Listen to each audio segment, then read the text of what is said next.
Pamilyar ba kayo sa halamang ito? Isang klase ng pangkaraniwang damo sa parang, tumutubo kung saan-saan, lalo tigit sa mga gilid ng ilog at lawa at hindi madalas pinapansin ng karamihan. Subalit batid mo ba na ang pangkaraniwang damong ito pala ay mayroon ding gamit at mga binipisyong dala-dala? Maaaring makuha at gawing pangunang lunas, lalo na nga kung kayo ay naninirahan sa malayong probinsya. Hello, what's up? Your best here. Kaya naman halika at ating alamin ang mga maaari mong gawin sa simpleng halamang ito na kung tawagin ng karamihan ay matang ulang. Pero bago tayo magpatuloy, kung bago ka pa lamang dito sa ating channel, ay huwag mong kalimutan na pindutin ang subscribe button at ang notification bell. At mag-follow na rin sa ating Facebook page upang lagi kang updated sa aking mga bagong uploads. Matang ulang nagapang, kung tawagin sa aming probinsya, sapagkat ang halamang ito ay kadalasang tumataas at gumagapang din naman sa mga malalaking puno. Ang halamang ito ay nagtataglay din ng mga matitigas na katawan.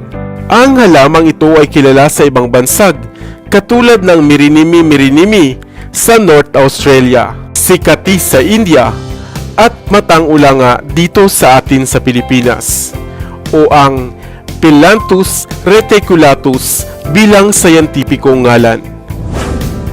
Nagtataglay ito ng mga biluhabang dahon at mga maliliit na bunga na minsan ay kulay pula o itim. Wala ngang pumapansin sa halamang ito maliban sa ating kinukuha ang mga tuyo nitong sanga upang gamiting panggatong sa pagluluto. Subalit kung kayo ay mayroong mga nararamdamang pananakit sa sikmura o sa inyong tiyan, disenterya o pagtatai na may kasamang dugo, ang damong ito o ang dahong ito ay pwede nyong magamit bilang pangunang lunas. Kumuha ka lamang ng talbos o dahon nito, ipais o initin sa apoy, samahan ng 3 butil ng asin at saka itapal sa sikmura. Maaari mo rin itong durugin sa gatas o kaya ay sa hugas bigas, saka itapal sa inyong tiyan. Isang paunang lunas na iilan pa lamang ang nakaaalam, ngunit napatunayang epektibo at mahusay. Sadyang marami pang ang mga halaman sa paligid ang madalas na nating nakikita, subalit hindi natin pinapansin at hindi natin alam na napakarami pa palang pakinabang. Sa inyong lugar o probinsya, ano ang tawag ng halamang ito?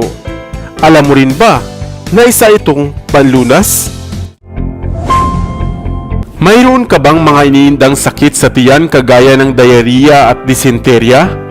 At wala kang ang sapat na pera upang makabili ng gamot? Huwag kang mag-alala dahil mayroon palang isang klase ng halamang gamot na madaling makita, di mo kinakailangang bilhin at may katulad ding bisa. Hello, what's up? Your best here. Sa videong ito ay ating alamin ang mga natatanging gamit at bisa ng halamang Carmona retusa. At kung nakita mo na nga ang halamang ito sa inyong paligid, ay halika dahil maaaring magamit mo ito sa mga di inaasahang pagkakataon. Eratia microphylla, Carmona retusa, Philippine tea tree o tinatawag nga sa Tagalog na tsaang gubat.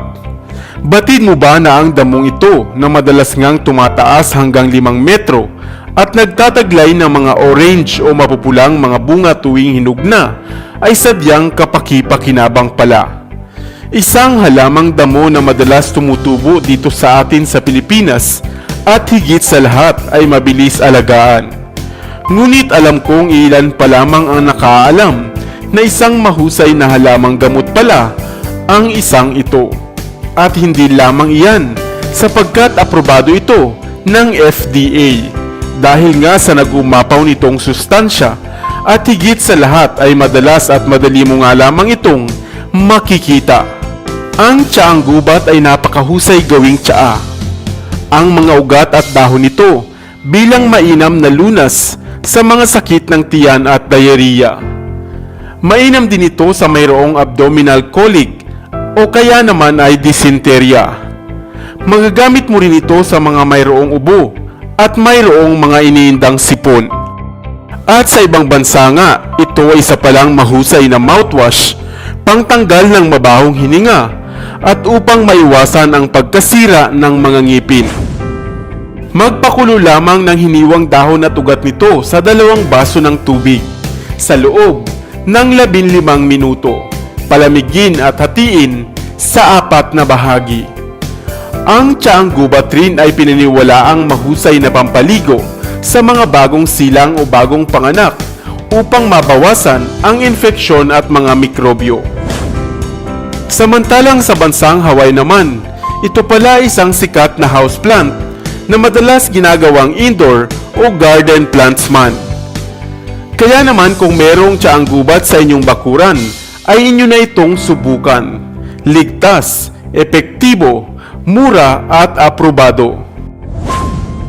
Sadya nga talagang napakarami pang mga halamang makikita lamang sa tabi-tabi, ang marami palang gamit at halaga. Katulad na nga ng tsaang gubat na ito. Sana ay may bago kang natutunan sa videong ito.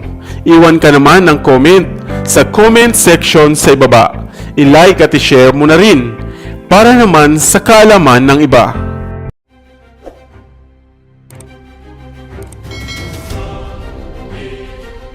Para sa mga kakaibang kwento ng inspirasyon, kaalaman, hiwaga at misteryo, ako pa rin ang inyong lingkod, ang inyong best para sa Best TV.